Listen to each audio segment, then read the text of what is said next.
충격적인 일이 벌어졌습니다. 도저히 믿기 어려운 소식이 연일 전 세계 군사 전문가들 사이에서 화제의 중심에 오르고 있습니다.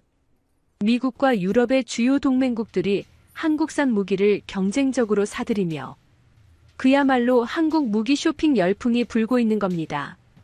특히 폴란드 대통령이 한국 무기를 두고 총알 배송 같은 놀라운 속도라며 공개적으로 칭찬을 아끼지 않았다는 사실은 전 세계 방산업계를 발칵 뒤집어 놓았습니다. 도대체 무슨 일이 일어나고 있는 걸까요? 오늘 사연은 미국에서 오신 에릭 카터 씨의 사연입니다. 사연 시작 전 구독과 좋아요 눌러주시면 콘텐츠 제작에 큰 힘이 됩니다. 그럼 오늘의 사연 시작합니다. 저는 에릭 카터입니다. 미국 방위산업체에서 15년간 근무하며 고위 간부까지 올랐던 군사 전문가죠. 지금은 독립 컨설턴트로 세계 군사 시장의 흐름을 분석하는 일을 하고 있습니다. 제 사무실은 워싱턴 DC 중심가에 있어요. 창문 너머로 펜타곤이 보이는 위치입니다.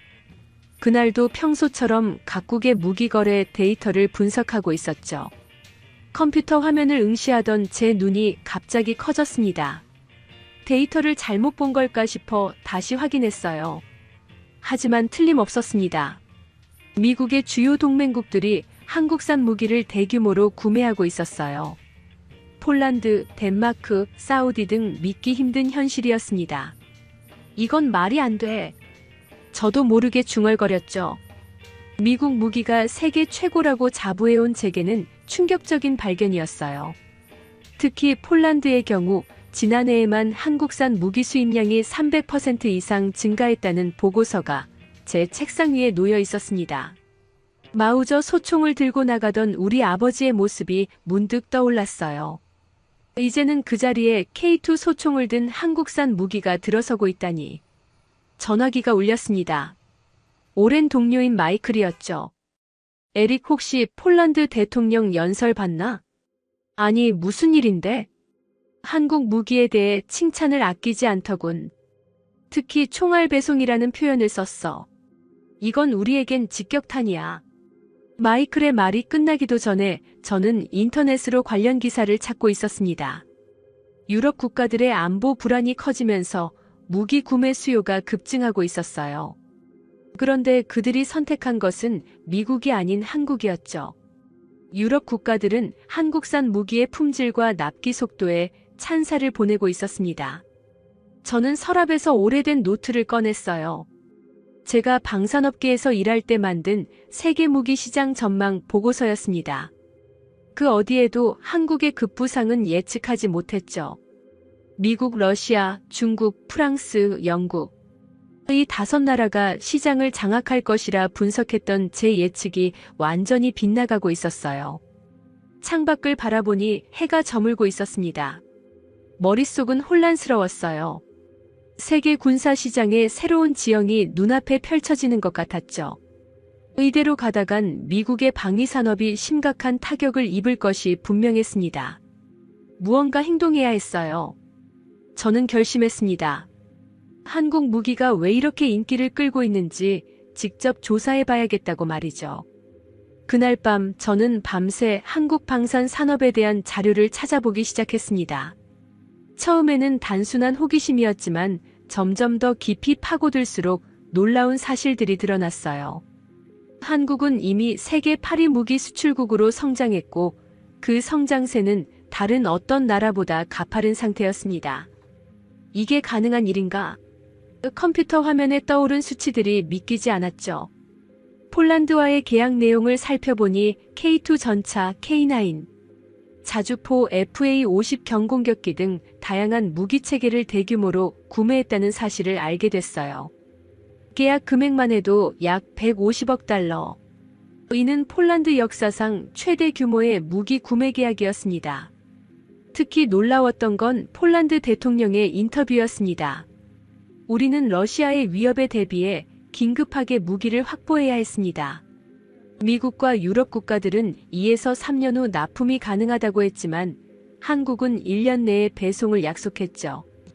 이것이 바로 총알 배송입니다. 그의 말에 저도 모르게 쓴웃음이 나왔어요. 제가 있던 회사에서는 최소 3년의 납기를 보장한다는 것이 자랑이었으니까요. 한국이 1년 안에 같은 품질의 무기를 제공한다는 건 상상조차 할 수 없는 일이었습니다. 아랍에미리트, 호주, 이집트까지 전 세계 국가들이 한국산 무기를 찾고 있었어요. 무기 체계의 우수성도 놀라웠지만 그보다 더 놀라운 건 가격 경쟁력이었습니다. 한국산 K9 자주포는 유사한 성능의 미국산 제품보다 30% 이상 저렴했죠. 게다가 유지보수 비용도 훨씬 적게 들었어요. 다음 날 아침 커피를 마시며 생각에 잠겼습니다. 제 오랜 업계 지인인 제임스에게 전화를 걸었어요. 제임스, 한국 방산에 대해 뭐 하는 게 있나? 에릭, 한국 얘기가 왜 나와? 아, 폴란드 계약 때문인가? 맞아. 도대체 어떻게 그런 계약을 따낼 수 있었는지 궁금해서. 제임스의 웃음소리가 전화기 너머로 들려왔습니다. 그건 우리가 너무 안주했기 때문이야. 한국은 80년대부터 꾸준히 방산 기술을 발전시켜 왔어. 처음엔 우리 기술을 라이센스 생산하는 수준이었지만 이제는 독자적인 기술력을 갖췄지. 게다가 그들의 생산 시스템은 놀라울 정도로 효율적이야. 저는 그의 말에 고개를 끄덕였습니다. 방산업계에서 효율성이란 단어는 거의 들어본 적이 없었거든요. 대부분의 미국 방산업체들은 정부 계약에 의존해 느긋하게 일하는 경우가 많았어요. 그날 저녁 저는 한국의 주요 방산 기업들에 대한 보고서를 검토했습니다. 현대중공업, 한화, LI진엑스원. 이름도 생소했지만 그들의 성과는 무시할 수 없었어요. 특히 K2 전차의 개발 과정을 보며 감탄했습니다. 우리가 10년 넘게 개발했을 프로젝트를 그들은 7년 만에 완성했으니까요. 창밖을 바라보며 생각했습니다. 한국이 이렇게 급부상한 이유는 뭘까? 단순히 가격과 납기만의 문제일까? 아니면 더 깊은 이유가 있을까? 저는 알아야만 했습니다. 이것은 단순한 비즈니스 경쟁을 넘어선 문제였어요. 미국의 군사적 영향력과도 직결된 문제였죠. 컴퓨터 앞에 다시 앉아 이메일을 작성했습니다. 제가 알고 있는 모든 방산 전문가들에게 한국의 방산 산업에 대한 정보를 요청하는 내용이었어요. 이제 본격적인 조사가 시작된 겁니다. 지난밤 보낸 이메일에 대한 답장이 속속 도착하기 시작했습니다. 옛 동료들, 방산업계 전문가들, 심지어는 국방부에서 일하는 친구까지 모두가 한국 방산 산업에 대한 놀라운 정보들을 전해주었어요. 그 내용들을 종합해보니 더욱 충격적인 사실이 드러났습니다. 이건 우리의 문제였어. 자료를 정리하며 중얼거렸죠. 제가 일했던 미국 방산업계의 문제점들이 하나둘 떠올랐습니다. 비효율적인 시스템, 지나치게 복잡한 관료주의, 그리고 끝없는 예산 초과와 일정 지연. 이런 문제들을 우리는 너무 오랫동안 당연하게 여겨왔어요. 마치 그것이 고성능 무기를 만드는데 필연적인 과정인 것처럼 말이죠. 책상 위에는 제가 마지막으로 참여했던 프로젝트의 보고서가 놓여 있었습니다. F-35 전투기 개발 과정이었죠. 당초 예산보다 무려 50% 이상 초과된 비용, 7년이나 지연된 일정. 그리고 여전히 해결되지 않은 수많은 기술적 결함들. 이것이 미국 최고의 방산 프로젝트의 현주소였어요. 에릭, 당신 글 잘 읽었어요. 펜타곤에서 일하는 제 친구 사라의 전화였습니다. 어떻게 생각해? 우리가 정말 경쟁력을 잃어가고 있는 거야? 솔직히 말하자면 네. 사라의 목소리가 진지해졌어요. 우리는 너무 오랫동안 안주했어요.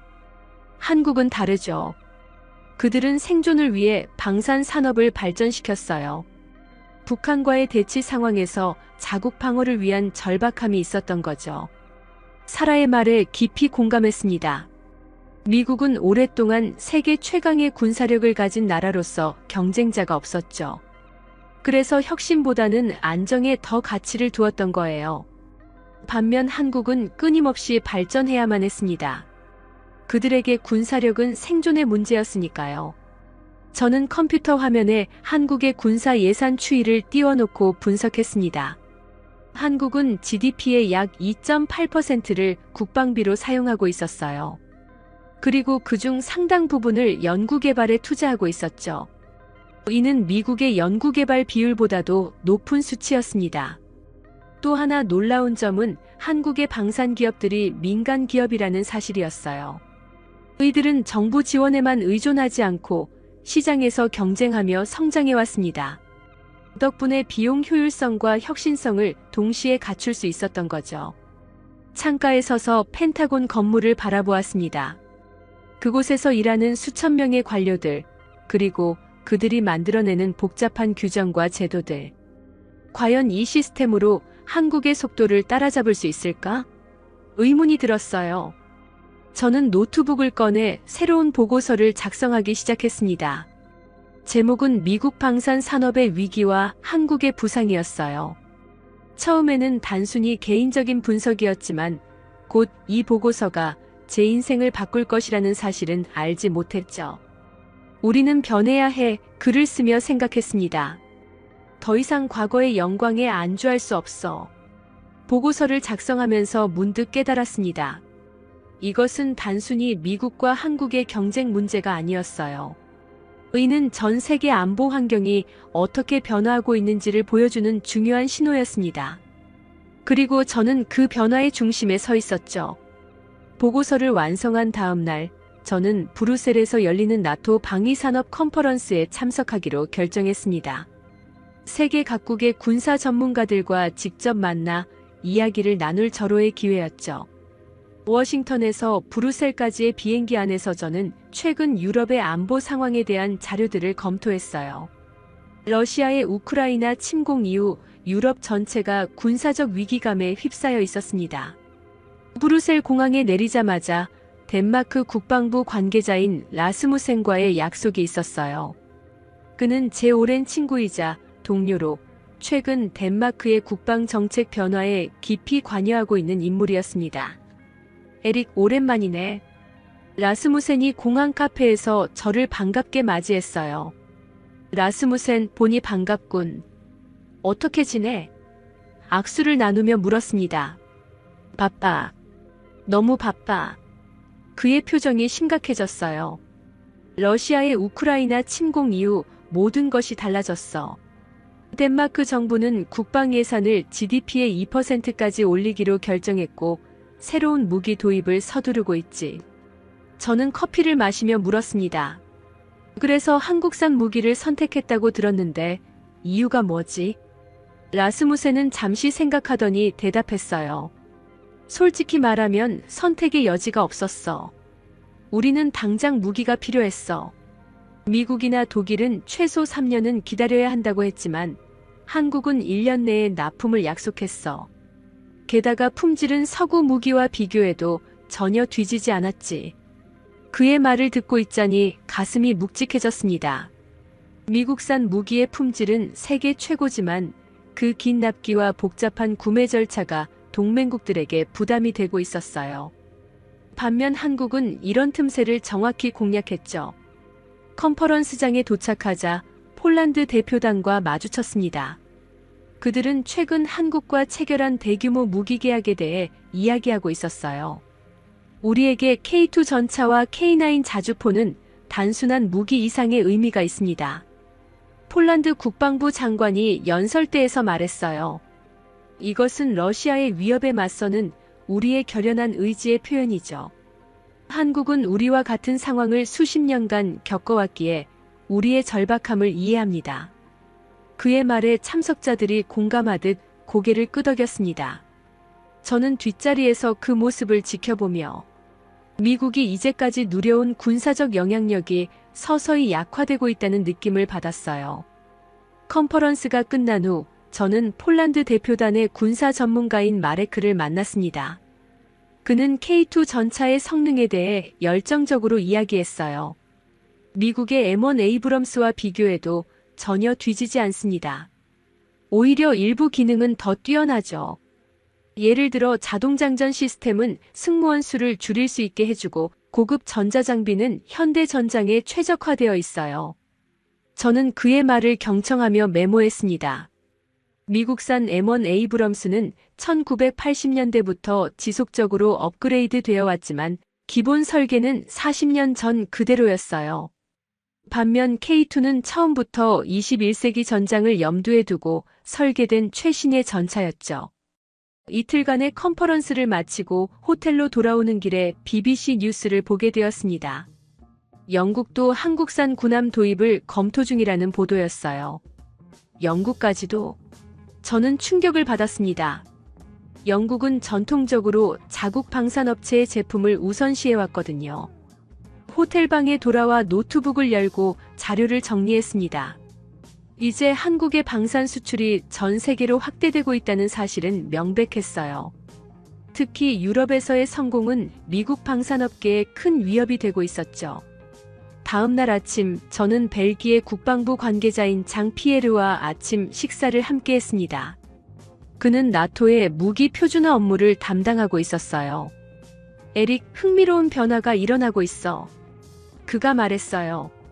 예전에는 나토 국가들이 미국 무기를 선호했지만 이제는 더 다양한 선택지를 찾고 있어.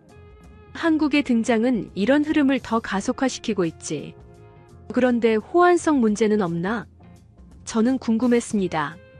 나토는 무기 체계 간의 호환성을 중요시하니까요. 놀랍게도 거의 없어. 장 피에르가 웃으며 대답했어요. 한국은 처음부터 나토 표준을 염두에 두고 무기를 설계했거든. 그들은 수출 시장을 겨냥해 철저히 준비해왔어. 브뤼셀에서의 일정을 마치고 파리로 이동했습니다. 그곳에서 유럽 방위안보 포럼이 열리고 있었어요. 포럼에 참석한 독일 국방 전문가 헬무트는 저에게 충격적인 이야기를 들려주었습니다. 독일도 한국산 잠수함 도입을 검토 중이야. 우리 정부 내부에서는 큰 논쟁이 있었지. 국내 방산업체들의 반발도 심했고. 하지만 한국 잠수함의 성능과 가격, 그리고 빠른 납기를 고려하면 무시할 수 없는 옵션이야. 그날 밤 저는 호텔 발코니에 서서 파리의 야경을 바라보며 깊은 생각에 잠겼습니다.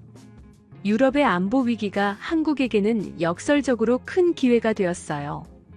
그들은 그 기회를 놓치지 않았고 이제 세계 방산 시장의 새로운 강자로 떠오르고 있었습니다. 다음 날 아침 저는 미국으로 돌아가는 비행기에 몸을 실었어요. 워싱턴으로 돌아가는 길 창밖의 구름을 바라보며 생각했습니다. 세계 군사 질서의 지형도가 바뀌고 있었어요. 미국은 더 이상 유일한 선택지가 아니었습니다. 한국이라는 새로운 플레이어가 등장했고 그들은 빠르게 성장하고 있었죠. 비행기에서 보고서를 수정하며 결론을 새롭게 작성했습니다. 유럽의 안보 위기는 역설적으로 한국 방산 산업의 성장을 가속화시켰습니다.